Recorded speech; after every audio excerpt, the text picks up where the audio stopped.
네, 저는 이 시간 예수님의 첫 두 제자라는 제목으로 하나님 말씀을 증거하려고 합니다. 오늘 본문에는 예수님의 첫 번째로 두 제자가 되었던 그 사람들과의 그 만남에 대해서 자세하게 기록되어 있습니다. 본문 35절에 보면 또 이튿날 요한이 자기 제자 중 두 사람과 함께 섰다가라고 기록되어 있습니다. 세례 요한이 자기 제자, 그러니까 세례 요한의 그 제자 두 사람과 함께 서 있었다는 것입니다. 근데 이 두 사람이 누구인가 하면 오늘 본문 40절에 보면 요한의 말을 듣고 예수를 따르는 두 사람 중에 하나는 시몬 베드로의 형제 안드레라. 그러니까 두 제자가 섰다고 했는데 그 중에 한 사람은 안드레라고 밝히고 있습니다. 그러니까 이 안드레가 원래는 세례 요한의 제자였는데 근데 이제 예수님의 제자로 바뀌게 되었다는 것입니다. 그런데 두 제자라고 했는데 그러면 다른 한 제자는 누구인가? 다른 한 제자는 요한복음을 기록한 사도 요한, 이 사람이 원래 세례 요한의 제자였다고 보고 있습니다. 다른 제자 한 사람이 사도 요한이라고 하는 데는 그 나름대로 이렇게 근거가 있어야 되지 않겠습니까? 그 첫 번째 근거는 오늘 본문 앞부분에 보면 바리새인들이 보냈던 그 유대인들이 세례 요한에게 질문하고 또 세례 요한이 대답했던 그런 내용들이 아주 자세하게 기록되어 있습니다. 이런 대화 내용을 자세하게 기록하려면 그 현장에서 그 대화 내용을 보고 들었어야만 그게 가능합니다. 그 현장에 있었던 사람이라면 아마 세례 요한의 제자 중에 한 사람이었을 것입니다. 그 제자 중에 한 사람이라면 지금 제자 두 사람이 이제 예수님의 제자가 된 것을 보면 아마 그 사람이 사도 요한일 것이라고 추정하는 것입니다. 그리고 또 다른 근거는 이 한 제자가 사도 요한이라고 하는 그 근거는 이 사도 요한은 요한복음을 기록하면서 다른 곳에서도 자신의 이름을 의도적으로 기입을 하지 않은 것입니다. 요한복음 13장 23절에 보면 예수의 제자 중 하나 곧 그가 사랑하시는 자가 예수의 품에 의지하여 누웠는지라 라고 되어 있는데 예수의 제자 중 하나 곧 그가 사랑하시는 자라고 이렇게 표현을 했습니다. 그 사람의 이름을 기록하는 것이 아니라 바로 그가 사랑하시는 자, 이 사람이 누군가 하면 이 성경학자들이 다 사도 요한 자신일 걸로 이렇게 보고 있습니다. 그리고 요한복음 21장 7절에도 보면 예수께서 사랑하시는 그 제자가 베드로에게 이르되 주님이시라 하니 그 갈릴리 바다에서 이제 있었던 그 상황을 기록하면서 예수께서 사랑하시는 그 제자가 베드로에게 이르되 주님이시라 이렇게 했는데 바로 이 예수께서 사랑하시는 그 제자, 이 사람이 누군가 하면 바로 사도 요한이라는 것입니다. 그리고 요한복음 21장 20절에도 보면 베드로가 돌이켜 예수께서 사랑하시는 그 제자가 따르는 것을 보니 그러면서 그는 만찬석에서 예수의 품에 의지하여 주님을 파는 자가 누구오니까? 라고 묻던 자라고 했습니다. 그때 물었던 사람이 바로 이 사도 요한이라는 것입니다. 그러니까 사도 요한은 이 요한복음을 본인이 기록을 하면서 자신의 이름은 의도적으로 넣지 않고 기록을 했다는 것입니다. 그래서 자세히 이 내용을 읽는 사람들은 이 사람이 바로 이 책을 기록했던 요한이겠구나 이렇게 짐작하도록만 했지 자신의 이름을 기록하지 않았다는 것입니다. 사도 요한이 이 글을 쓰면서 자신의 이름을 이렇게 얼마든지 드러낼 수 있는 상황이잖아요. 자기 이름이 그때 제자가 안드레고 또 한 사람은 나였다고. 그리고 예수님의 사랑하시는 제자 나 요한은 뭐 이렇게 기록해도 될 것 같은데 근데 자기의 이름을 얼마든지 드러낼 수 있는 그런 상황인데 그러면 요한복음이 읽혀지는 곳마다 이렇게 추정을 하지 않아도 이 요한이구나 하는 걸 금방금방 알 수 있는 내용이 될 것인데 근데 자신의 이름을 드러내지 않았습니다. 이런 모습을 보면 이 사도 요한은 정말 겸손히 이름도 없이 빛도 없이 주님을 섬기고자 했던 그런 사람이었음을 짐작할 수가 있습니다. 36절에 보면 예수께서 근이심을 보고 말하되 보라 하나님의 어린 양이로다 라고 했습니다. 세례 요한은 예수께서 걸어 다니시는 그 모습을 보고서 그 두 제자들에게 보라 하나님의 어린 양이다고 그렇게 한 것입니다. 하루 전날 어제 세례 요한은 예수께서 자기에게 오시는 그 상황을 보고 많은 사람들이 자기 말을 들으려고 하는 그때에 보라 세상 죄를 지고 가는 하나님의 어린 양이로다라고 어제 말을 했습니다. 아마 어제 사람들에게 선포했던 이 말씀을 세례 요한의 두 제자도 기억하고 있었을 것입니다. 어제 전했던 바로 세상 죄를 지고 가는 그 하나님의 어린 양은 이사야 선지자가 이사야 53장에서 예언했던 우리 모두의 죄악을 담당하시고 곤욕을 당해 괴로울 때도 입을 열지 아니하시고 마치 도수장으로 끌려가는 그 어린 양이라고 표현했던 바로 그 어린 양이라고 예언을 한 것입니다. 세례 요한이 증언하고 있는 세상 죄를 지고 가는 하나님의 어린 양은 바로 이사야 선지자가 예언했던 장차 메시아로 오실 그 어린 양을 말한 것입니다. 세례 요한은 세상 죄를 지고 가는 하나님의 어린 양에 대해서 어제 많은 사람들 앞에 예언을 했었는데 오늘 자신의 그 두 제자에게는 보라 하나님의 어린 양이로다 라고 이렇게 말을 했습니다. 어제 세례 요한이 보라 세상 죄를 지고 가는 하나님의 어린 양이로다 라고 했던 말은 자기 앞에 있는 그 모든 사람들에게 예수님이 바로 이사야 선지자가 예언했던 우리의 죄를 대속하실 그 메시아 바로 그리스도라고 이렇게 증언한 것이라면 오늘 이 두 제자에게 보라 하나님의 어린 양이로다 라고 이 한 말은 두 제자에게 이분이 바로 메시아니까 이분이 바로 그리스도니까 너희들은 이제는 나를 떠나서 이 예수님을 따르라고 이제는 내 제자가 아니라 예수님의 제자가 되라고 이렇게 한 것입니다. 세례 요한은 그의 두 제자를 예수님께로 보내려고 지금 이 말을 한 것입니다. 요한복음 3장 30절에 보면 세례 요한은 이런 고백을 합니다. 예수님에 대해서 말씀하면서 그는 흥하여야 하겠고 나는 쇠하여야 하리라. 그는 잘 돼야 되고 나는 없어져야 되고 나는 망해야 된다는 이런 취지예요. 여러분 너무 놀라운 고백 아닙니까? 예수님도 흥하고 예수님도 잘 되고 나도 잘 되고 여러분 이러면 좋을 것 같은데 그런데 세례 요한은 예수님은 흥하여야 하겠고 자신은 쇠하여야 한다는 자신은 점점 더 없어지고 자기는 사라져야 된다는 것을 이야기하고 있습니다. 여러분 이런 말을 할 당시에 사실은 사람들은 예수님에 대해서는 아직 잘 모르는 상황이에요. 세례 요한의 그 인기가 사람들에게 주목받고 있는 그런 상황이었습니다. 모든 사람들이 세례 요한 그분이 마치 그리스도인 것처럼 생각하고 그분의 말씀을 들으려고 하고 그리고 그분에게 세례를 받으려고 하는 그런 상황인데 그런데 세례 요한은 자기에게로 찾아오는 자기에게로 다가오는 그 모든 사람들의 시선을 바로 예수님께로 향하게 했던 사람입니다. 그런데 오늘은 자기의 참 자기를 따르고 있는 그 제자들마저도 예수님께로 보내고 있습니다. 이제는 더 이상 내 제자가 아니라 예수님의 제자가 되어야 된다고. 그리고 예수님께로 가라고 한 것입니다. 그러니까 이 세례 요한은 주님을 위해서 자신의 모든 것을 내려놓은 사람입니다. 사람들에게 받는 관심도, 사람들에게 받은 인기도, 사람들에게 주목받는 그 모든 것들을 다 주님께로 돌려보내고 그리고 자신의 그 제자마저도 이제는 내 제자가 아니라 예수님의 제자가 되라고 하면서 보내었던 것입니다. 이렇게 보내려고 하는 그 취지를 이 두 제자가 알아들은 거예요. 그래서 37절에 보면 두 제자가 그 말을 듣고 예수를 따르거늘 보라 하나님의 어린 양이로다 라고 했을 때에 이 말씀이 이 제자들이 예수님께로 가라는 모양이구나. 그냥 단순히 저분은 하나님의 어린 양이야. 그렇게 알고 있어. 이런 인식이 아니라 우리 보고 예수님을 따라가라고 하는 사인이구나. 이렇게 알아들었다는 거예요. 사람들 중에는 이 말귀를 잘 못 알아듣는 사람들이 있죠. 어떤 때는 이게 말이 그냥 들어서는 그 뜻을 잘 모르는데 이렇게 말이 확 전달되는 경우가 있습니다. 남편이 퇴근을 하고 집에 왔어요. 너무 배가 고픈 거예요. 근데 이제 소파에 이제 앉을 힘도 없어가지고 기대가지고 이제 밥을 기다리고 있는데 이제 아내는 부엌에서 막 음식을 하고 있습니다.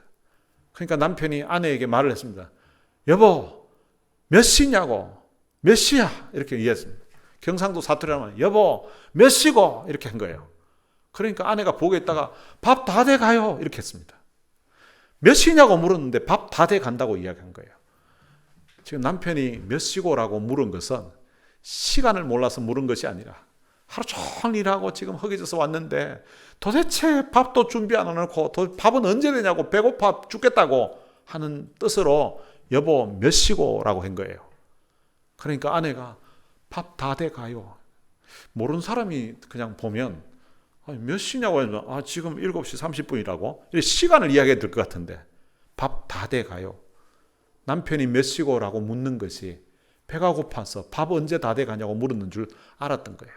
지금 이 제자들도 보면 보라 하나님의 어린 양이로다 하니까 저 말씀이 예수님이 하나님의 어린 양이구나 이렇게 이해한 것이 아니라 하나님의 어린 양이니까 너희들은 이제 내 제자가 아니라 이제는 저 예수님의 제자가 되도록 떠나가라고 따라가라고 한 사인으로 표시로 그렇게 알아들었다는 것입니다. 세례 요한의 두 제자가 예수가 그리스도라는 그 말씀을 이제 왜 했는지를 알아듣고 그 말씀에 순종해서 예수님을 따랐다는 것입니다. 38절에 보면 예수께서 돌이켜 그 따르는 것을 보시고 예수님이 자기를 따르는 그 두 제자를 보셨습니다. 그리고는 그들에게 무엇을 구하느냐라고 물으셨습니다. 이 질문의 의미는 너희들이 왜 나를 따르려고 하느냐고, 너희가 궁극적으로 나를 따르는, 나를 찾는 그 이유가 무엇이냐고 물었습니다. 그때 이 두 제자가 랍비여 어디 계시오니까 이렇게 말했습니다.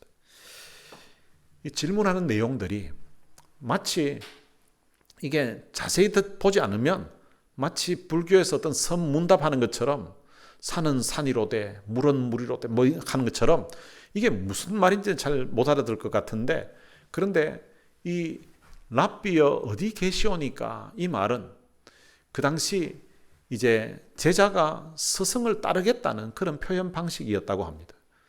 이 두 제자는 예수님을 향하여서 랍비라고 불렀습니다. 이 랍비는 바로 선생이라는 뜻입니다. 그 선생을 따르겠다는 뜻이에요.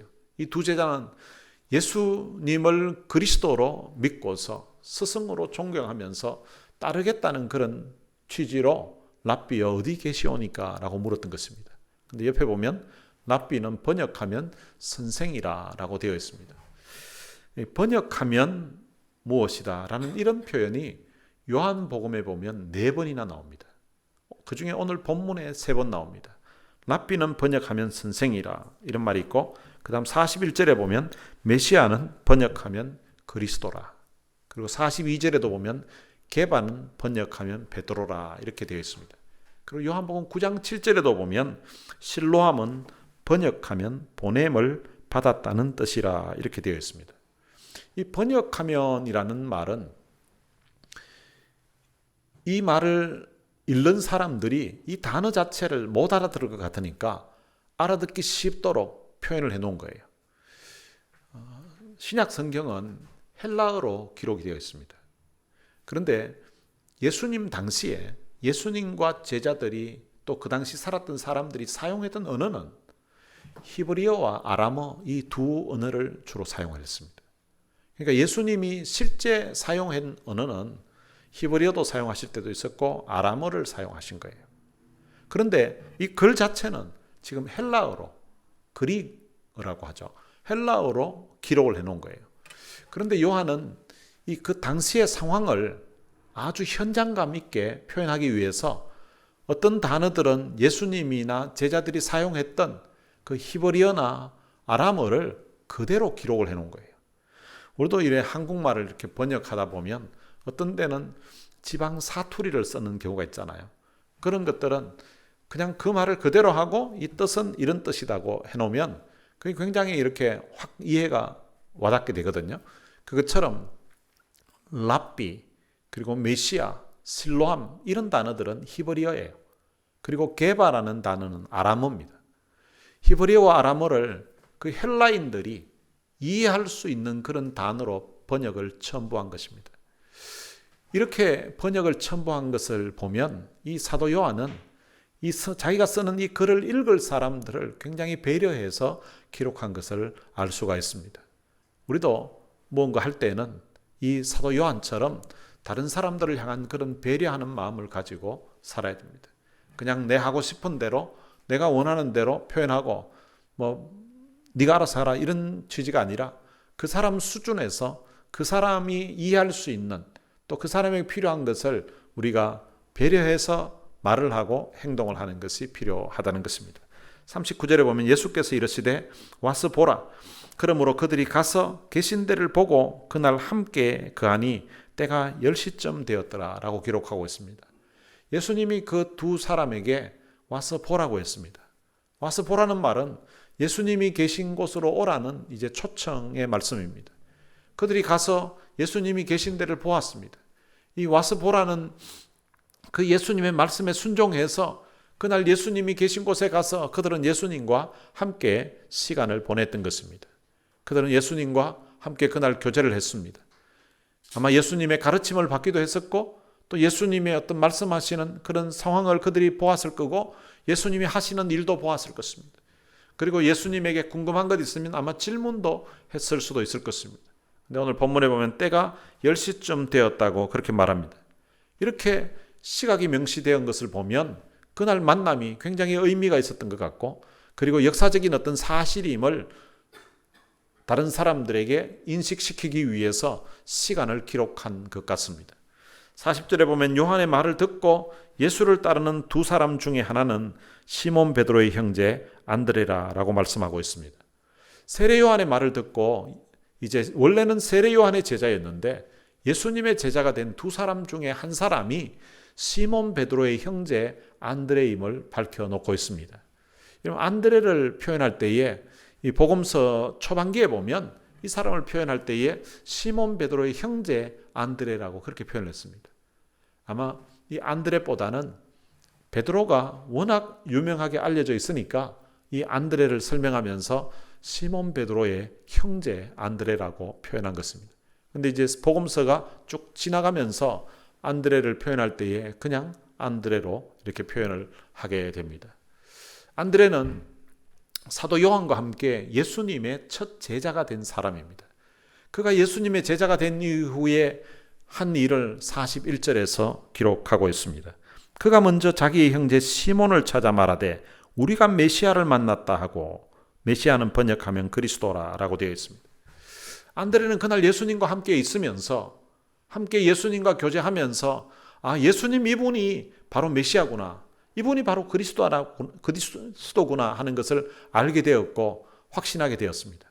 자기의 스승이었던 세례 요한의 그 말에 이분은 바로 하나님의 어린 양이라고 세상 죄를 지고 가는 하나님의 어린 양이라고 들었었는데 그날 같이 하루를 지내면서 보니까 이분은 자기들이 기다리고 있었던 바로 그 메시아라는 사실을 확신하게 되었습니다. 그리고는 이 안드레가 자기 형제 시몬을 찾아갔습니다.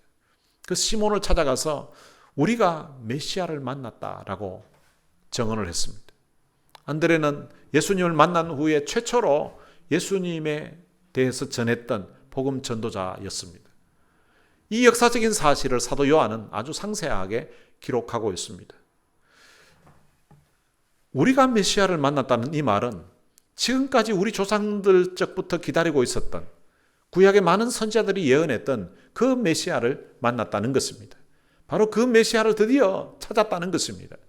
안드레는 그들의 조상 대대로 그토록 기다리던 메시아를 만나고 나서 그 기쁜 소식을 자기의 형에게 가서 먼저 전했던 것입니다. 안드레가 그의 형에게 우리가 메시아를 만났다고 하는 것은 여기에 우리는 자기 혼자 만난 것이 아니라 안드레와 같이 만났다는 것입니다. 신명기 19장 15절에 보면 재판을 할 때에는 최소한 2명의 증인이 있어야 그것이 사실로 확인된다고 합니다. 사람의 모든 악에 관하여서 모든 죄에 관하여서 한 증인이 내가 그 사실을 보았다고 해서는 성립이 안 된다는 것입니다. 적어도 2사람 아니면 3사람의 증인으로 그 사건을 목격했다고 하는 상황이 되면 그 사람의 죄를 그대로 인정하게 되는 것입니다. 마치 그것처럼 이 메시아를 만났던 이 사실도 안드레 한 사람이 자기가 메시아를 만난 것으로 하는 것이 아니라 우리가 메시아를 만났다고 하는 적어도 두 사람이 복수로 만났다는 이 사실을 통해서 듣는 시몬으로 하여금 그분이 정말 메시아구나 하는 것을 확신할 수 있도록 받아들일 수 있도록 했다는 것입니다. 이 메시아는 번역하면 그리스도라고 합니다. 이 그리스도라는 뜻은 기름 부음을 받은 자라는 뜻입니다. 이스라엘이 있었던 그 근동 지방에서는 이 기름을 붓는 것이 정치적인 혹은 종교적인 어떤 굉장한 위엄과 권위가 있는 그런 상징적인 어떤 의미가 있었는데요. 특히 구약에서는 보면 기름을 부어서 특별한 직들은 이렇게 직을 부여했습니다. 기름을 붓는 그 직이 구약시대에 보면 성경에 세 가지 직이 있는데요. 하나는 제사장이에요. 그러니까 제사장을 세울 때에 기름을 부어서 제사장으로 세웁니다. 그리고 선지자를 세울 때도 마찬가지입니다. 선지자의 일을 시작하게 될 때에 너 앞으로 선지자해라 이렇게 하는 것이 아니라 위에 선지자가 선배 선지자가 기름을 부어서 이제 하게 되는 거예요. 그리고 왕도 마찬가지입니다. 왕이 되려고 할 때에 기름을 부어서 왕으로 삼았던 것입니다. 예수님은 이 세 가지 직분을 한 몸에 지니신 분이십니다. 예수님은 우리의 대제사장이십니다. 히브리서에 보면 예수님은 우리의 대제사장이라고 그렇게 말씀하고 있습니다. 이 제사장은 백성들의 죄 문제를 해결하기 위해서 제사를 집례하는 사람입니다. 그런데 예수님은 세상 죄를 지고 가는 하나님의 어린 양으로서 그분이 제물이 되실 뿐만 아니라 그분이 자신이 제물이 되어서 한 번에 드린 그 제사로 우리의 모든 죄를 사해 주신 분이십니다. 그래서 그분은 우리의 영원한 대제사장이십니다. 그리고 예수님은 참 선지자이십니다. 요한복음을 기록한 이 사도 요한은 1장 1절에서 태초에 말씀이 계셨다고 했습니다. 그 말씀이 하나님과 함께 계셨고 그 말씀이 하나님이라고 했습니다. 선지자는 하나님의 말씀을 전하시는 분인데 근데 예수님은 말씀 자체예요. 그 말씀 자체이신 그분이 육신이 되어서 이 땅에 찾아오신 거예요. 그리고 그분이 하나님의 말씀을 또한 우리들에게 전해 주셨습니다. 천국 복음을 전해 주신 그분은 참 선지자이십니다. 그리고 예수님은 우리의 영원한 왕이십니다. 예수님은 천지 만물을 창조하신 전능하신 하나님이십니다. 그분은 이 땅에 오실 때에도 유대인의 왕으로 오신다고 그렇게 예언되었었는데 그런데 그분은 유대인의 왕이 아니라 만왕의 왕으로 이 땅에 찾아오신 분이십니다. 바로 예수는 바로 참 그리스도이신 것입니다. 안드레는 그가 예수님을 만나고 나서 이분이야말로 참 그리스도이시구나, 참 메시아이시구나 하는 사실을 확신하게 되자마자 그의 형제인 베드로에게 가서 시몬 베드로에게 가서 이 메시아를 만났다고 전했던 것입니다. 그리고 42절에 보면 데리고 예수께로 왔다고 그렇게 말씀하고 있습니다. 안드레는 그의 형에게 우리가 메시아를 만났다고 전하는 것으로 끝난 것이 아니라 그 형을 데리고 예수께로 왔다는 것입니다. 여러분, 전도는 이렇게 해야 됩니다. 내가 알고 있는 이 복음, 내가 받은 은혜를 그냥 전하는 것으로 전하고 나서 네가 믿든지 말든지 네가 교회 다니든지 말든지 그건 네가 알아서 하라고 이렇게 하고 끝낼 것이 아니라 이 안드레가 우리가 메시아를 만났다라고 전하고 또한 그를 데리고 예수님께로 왔던 것처럼 우리도 그 한 사람들에게 우리 가까이 있는 사람들, 우리 형제들에게 복음을 전하고 그리고 그가 또한 예수님의 제자가 되도록 예수님을 제대로 믿을 수 있도록 그를 예수님께로 데리고 와야 한다는 것입니다. 여러분들도 올 한 해 바로 이렇게 여러분 가까이 있는 사람들에게 여러분들이 믿고 있는 바를 전하고 그리고 또한 그들을 주님께로 교회로 전도해 보시기를 바랍니다. 예수님께서 보시고 이렇게 말씀합니다. 예수님께서 안드레가 데리고 온 그의 형 시몬을 보셨다는 것입니다. 내가 요한의 아들 시몬이니 장차 개바라하리라고 주님이 말씀하셨습니다. 예수님께서 안드레의 형 그 시몬을 보시고 내가 요한의 아들 시몬인데 장차 개바가 될 것이라고 그렇게 말씀하신 것입니다. 예수님은 보시면서 그냥 다 아신 거예요.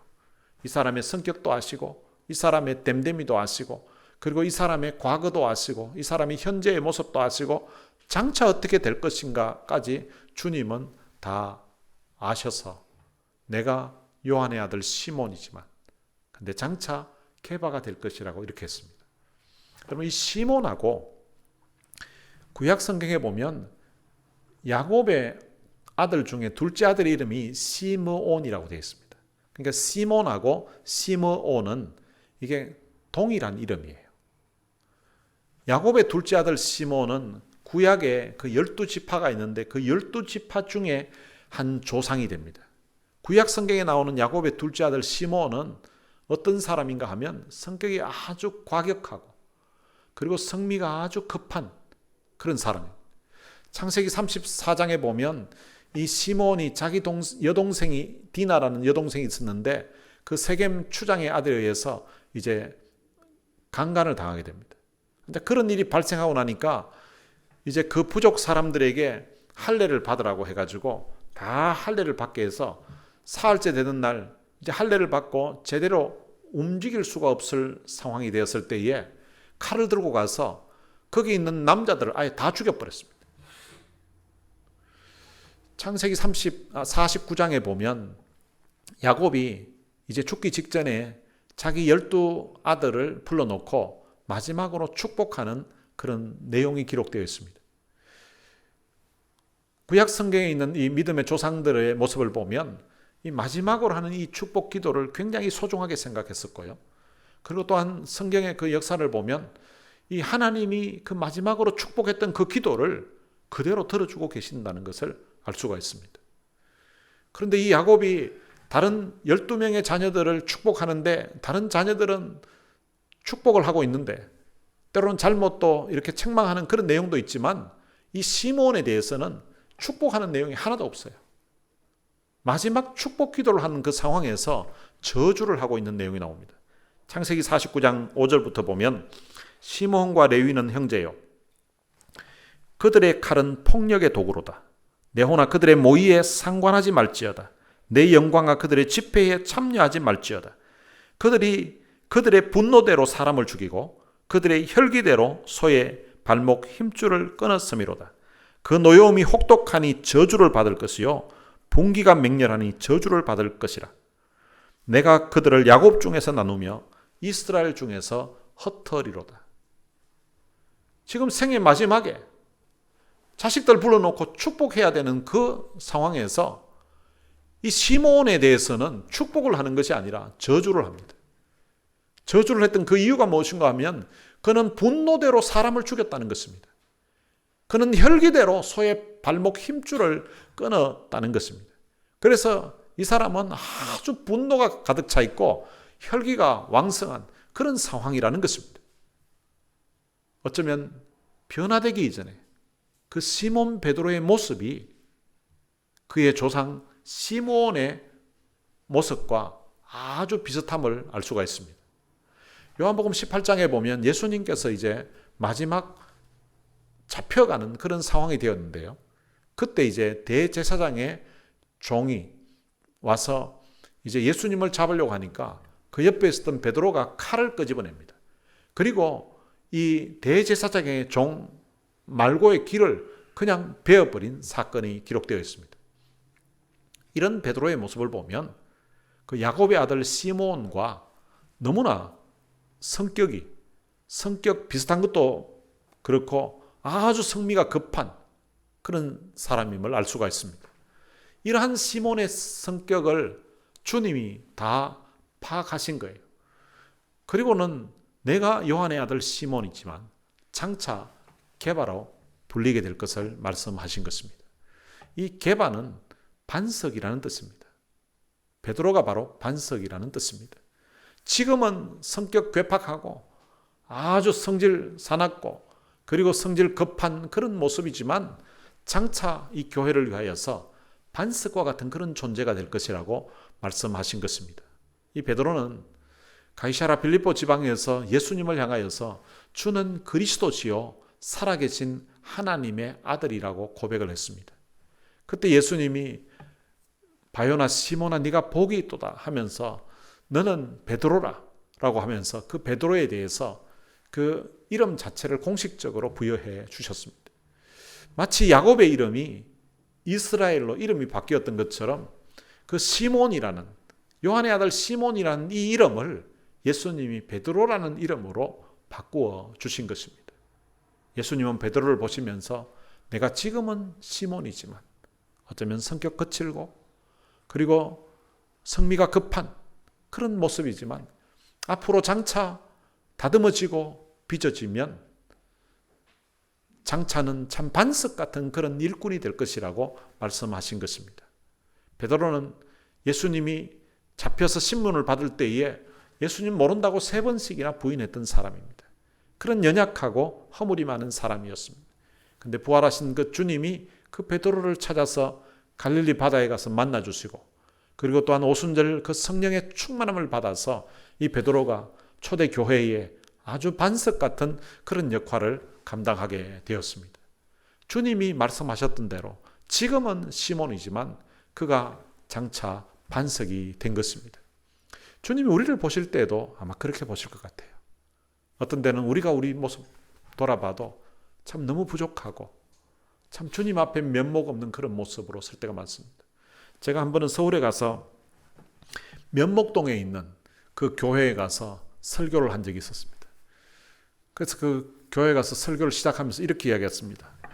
제가 주님 뵐 적마다 참 면목이 없다고 생각했는데 우리 조국 땅에 오자마자 면목동에 와서 이렇게 참 말씀을 전하게 돼서 참 이 동네 자체가 제게 감동을 준다고 이랬더니 나중에 예배 끝나고 나서 목사님하고 장로님들하고 같이 식사하는데요. 목사님, 여기 서울에서 면목 없는 사람들이 이 면목동에서 산다고 그런 이야기를 하더라고요. 주님이 앞에 참 면목 없는 그런 인생들인데 그럼에도 불구하고 주님이 우리를 보실 때에는 지금 있는 참 부족하고 거친 그 형상만 보는 것이 아니라 지금은 참 연약하고 지금은 자주 넘어지고 지금은 참 면목 없는 그런 모습이라 할지라도 근데 다듬어지고 빚어지고 연단되어서 장차는 참 아름다운 주님의 모습으로 하나님의 형상으로 닮아가게 될 것을 기대하시면서 우리를 바라보고 계신다는 사실입니다. 오늘 여러분들의 모습이 세월이 지나가면서 여러분들이 말씀을 통하여서 은혜 받으면서 여러분들의 모습이 이렇게 아름다운 모습으로 변화되어 가시기를 주님의 이름으로 축원합니다. 이제 말씀을 맺겠습니다. 세례 요한은 자신의 제자들마저도 예수님께로 보내드린 사람입니다. 사람들에게 받는 그런 인기, 사람들이 자기에게 주목하고 있을 때에 그 모든 시선을 예수님께로 돌릴 뿐만 아니라 자기의 아끼던 그 제자마저도 이제는 더 이상 내 제자가 아니라 예수님의 제자로서 살 것을 말씀하시면서 보내드렸던 사람입니다. 오늘 우리들도 주님 섬길 때에 바로 이런 마음으로 섬겨야 될 것 같습니다. 그리고 안드레는 예수님이 그리스도라는 사실, 메시아라는 사실을 깨닫고서 가장 가까운 자기 형제에게 가서 먼저 그 사실을 전했습니다. 오늘 우리도 우리가 믿고 있는 이 예수 그리스도를 우리만 알고 나만 예수 믿고 구원받았다고 그냥 감사하고 끝낼 것이 아니라 우리 가까이 있는 사람, 아직도 예수가 메시아라는 사실을 모르는 사람들에게 이 사실을 전해서 예수님께로 데리고 오는 일에 우리의 삶을 사용해야 된다는 사실입니다. 그리고 예수님은 지금 있는 그 거칠고 참 부족한 그 시몬 모습만 보신 것이 아니라 그 시몬을 거두시고 3년 반 동안 가르치시고 또 다듬으셔서 장차 초대 교회에 참 아주 위대한 지도자 베드로를 만드셨던 것입니다. 예수님이 이 베드로를 보실 때에 시몬만 바라보신 것이 아니라 지금은 시몬이지만 장차 게바가 될 것이라고 장차 베드로가 될 것이라고 했던 것처럼 여러분들도 사람들을 바라볼 때에 지금 연약해 보이고 지금 모나 보인 그 모습만 보고 저 사람 형편없다고 저 사람 참 못쓸 사람이라고 할 것이 아니라 참 그 사람에 대한 장점을 바라보고 장점이 없다면 가능성을 또 바라보면서 그 사람을 격려하고 세워줄 수 있는 그런 사람 되시기를 바랍니다. 그리고 주님이 또한 우리를 보실 때에도 그렇게 보신다는 사실이에요. 시몬을 보시면서 야, 너 시몬 너 성질 더럽구나. 야, 생긴 거 보니까 인상 보니까 너 한성질 하겠다. 너 칼 조심해라. 너 칼로 그 사람 베겠다. 이렇게 하신 것이 아니고 네가 지금은 시몬인데 내가 그래도 장차 게바가 될 것이라고. 어떤 한 아이는 목사님이 한 아이에게 이런 말을 했대요. 야, 너 손 보니까 너무 참 보기가 좋다고. 너 이 손으로 앞으로 피아노 연주를 하면 앞으로 너 위대한 피아니스트가 되겠다고.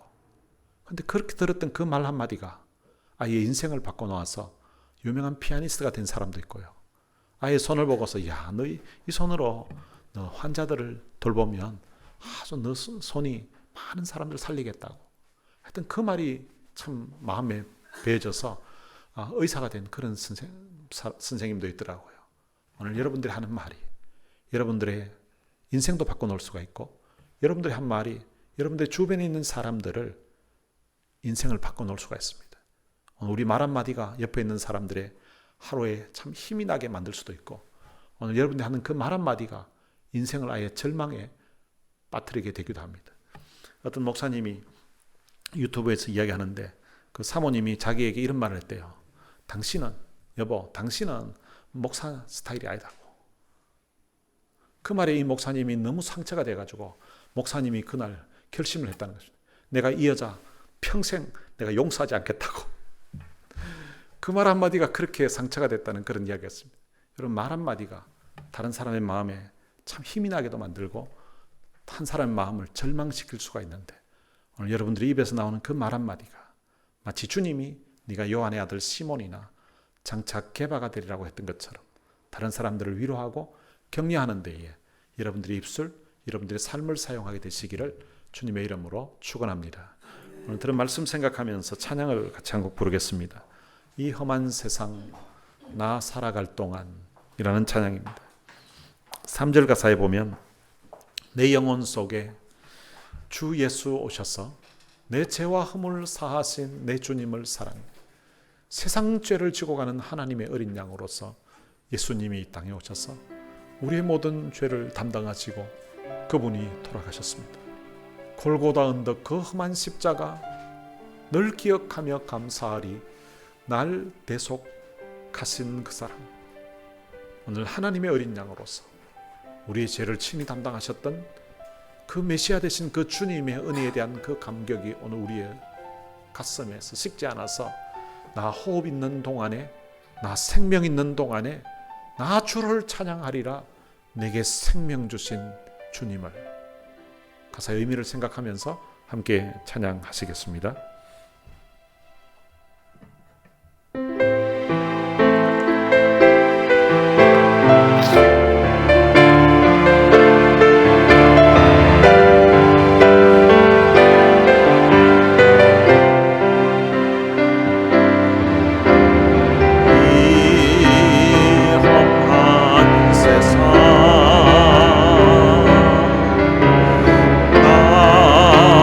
살아갈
말씀 생각하면서 우리 같이 한번 기도하시겠습니다. 세례 요한처럼 나도 주님을 위해서 내 소중한 것을 주님을 위해 드리면서 살게 하여 주옵소서. 그리고 안드레처럼 내가 알게 된 것, 내가 확신하게 된 것, 나도 다른 사람들에게 전하면서 전도하면서 살게 하여 주옵소서. 그리고 주님처럼 참 우리도 그 가능성을 보고 우리 칭찬하고 격려하는 그런 사람, 또 주님께 받은 그 은혜를 생각하면서 주님을 사랑하고 헌신하는 사람 되게 하여 주옵소서. 그리고 또한 이 사도 요한이 그 읽을 독자들을 생각해서 그 참 배려하고 있는 이런 모습을 통하여서 우리도 다른 사람들을 참 배려해서 말하고 또 행동하고 살아가게 하여 주옵소서. 오늘 들은 말씀 붙들고 우리 같이 통성으로 기도하시겠습니다. 살아계신 아버지 하나님, 은혜를 감사합니다. 이 사람 가운데 저희들을 선택해서 하나님의 귀한 자녀로 삼아주신 것을 참으로 감사합니다. 예수님의 첫 제자가 되었던 사도 요한과 예수님의 요한의 제자가 되었던 내 모습을 보면서 오늘 이들이 정말로 주님을 섬길 때에 다른 사람들을 섬길 때에 남을 배려하는 그런 모습을 보면서 오늘 우리의 삶에서도 남을 배려하는 말, 남을 배려하는 행동에서 살 수 있도록 우리 하나님 은혜를 베풀어 주시옵소서. 살아계신 아버지 하나님, 오늘도 세례 요한처럼 아낌없이 우리에게 오는 그런 관심들, 우리에게 하는 우리의 소중한 것들을 주님을 위해서 드리면서 살 수 있도록 우리 하나님 은혜를 베풀어 주옵소서. 자기의 향하는 그 모든 시선들, 그리고 심지어 자기 제자마저도 주님께로 내어드렸던 이 세례 요한처럼 오늘 우리들도 주님 우리 자신의 모습을 생각하면서 헌신하면서 주님을 향하게 하는 우리의 삶을 드릴 수 있도록 우리 하나님 은혜를 베풀어 주시옵소서. 살아계신 아버지 하나님, 안드레가 예수님 만나고서 예수님이 그리스도 메시아라는 사실을 확신하게 되면서 그의 친한들에게 우리가 메시아를 만났다라고 하면서 그리고 또한 그 형을 데리고 예수님께로 왔던 것처럼 오늘 우리도 우리가 믿고 있는 이 예수 그리스도를 알지 못하는 사람들에게, 우리의 가까운 가족들에게, 우리의 가까운 이웃에게, 우리 형제들에게 이 사실을 전할 수 있도록 은혜를 베풀어 주옵소서. 누구든지 예수를 믿으면 하나님의 자녀가 되고 누구든지 예수를 믿으면 영원히 멸망하지 아니하고 영원한 생명을 얻는다고 했던 이 복음을 하나님 나만 믿고 나만 예수 믿고 천국 가는 것이 아니라 우리 주변에 이 사실을 모르는 사람들에게 주님 전하면서 살아가게 주시고 전도하면서 살아갈 수 있도록 우리 하나님 은혜를 베풀어 주옵소서. 주님 이 시몬을 보시고서 내가 요한의 아들 시몬이나 장차 개발해야라고 주님 말씀하신 것처럼 오늘 주님 우리의 모습이 이렇게 참 시몬처럼 아직은 주님 다듬어지지 못하고 아직은 연약하고 부족한 모습이 참 많습니다. 그러나 우리들을 향하여서도 주님이 내가 요한의 아들 시몬이지만 장차 개발하라고 하셨던 말씀처럼 오늘 지금 우리의 모습은 연약하고 부족하지만 하나님 말씀으로 의하여서 주님 우리가 연단받고 우리가 주님 이렇게 주님 훈련받고 연단받아서 우리의 삶이 변화될 수 있도록 우리 하나님 도와주시고 우리의 인생이 정말로 주님 베드로처럼 교회의 주님 귀한 일꾼으로 든든한 일꾼으로 주님 설 수 있도록 우리 하나님 은혜를 베풀어 주옵소서. 오늘 우리가 다른 사람들을 바라볼 때에도 하나님 지금 그 사람의 모습이 시몬처럼 오늘 하지 못하고 주님 약박하고 숨길고 사나운 모습을 알지라도 그들을 주님 바라볼 때에 주님 가능성을 바라보여 주시고 그들의 장점을 바라보면서 칭찬하고 공유할 수 있는 그런 모습을 우리가 살 수 있도록 우리 하나님 도와주시기를 원합니다. 오늘 이 시간 주님 참사하는 사랑하는 성도들을 보여주시고 저들 신령과 삶의 하나님의 말씀이 잘 박힌 몸과 같이 바뀌어지게 해주셔서 이 말씀을 통하여서 저들의 삶의 놀라운 변화를 일어날 수 있도록 주님이 축복해 주시옵소서. 하나님 아버지 은혜를 감사합니다. 오늘 예배드리는 중에 하나님의 말씀을 통하여서 우리의 마음의 깨달음과 또한 우리의 마음의 은혜를 부어주시고 도전을 주시니 참으로 감사합니다. 세례 요한이 자기에게로 향하는 그 모든 시선과 인기를 다 우리 주님께로 돌려드릴 뿐만 아니라 자기에게 참 충성하는 그 제자들마저도 예수님의 제자가 되도록 아낌없이 드렸던 것처럼 오늘 우리들도 주님을 섬기면서 우리의 소중한 것을 주를 위해 드리면서 헌신하며 사는 저희들이 될 수 있도록 축복해 주옵소서. 안드레가 메시아를 만나고 나서 우리가 메시아를 만났다고 그의 형에게 전했던 것처럼 오늘 우리가 믿고 있는 이 예수 그리스도를, 누구든지 이 예수 그리스도를 믿으면 하나님의 자녀가 되고 이 예수 그리스도를 믿으면 영원히 멸망하지 아니하고 영원한 생명을 얻는다고 하는 이 복음을 우리만 믿을 것이 아니라 우리 가까운 가족들에게, 또한 이웃들에게, 형제들에게 이 복음을 전해서 그들도 예수 그리스도를 믿는 믿음의 사람이 되도록, 예수 그리스도의 제자가 되도록 하는 일에 우리의 삶을 헌신하며 드릴 수 있도록 축복해 주옵소서.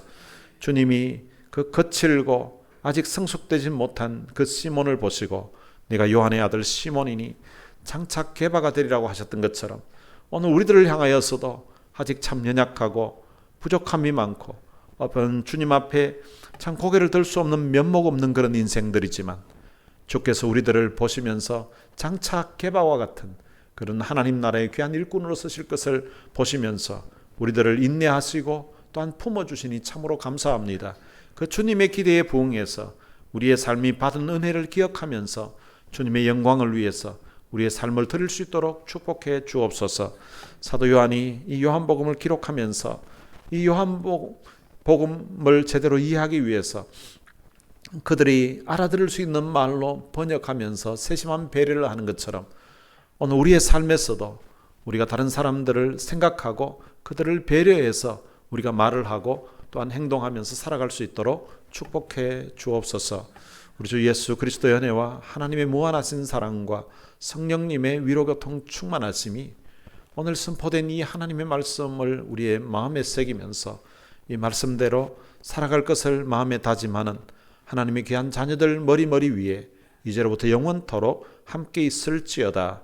아멘.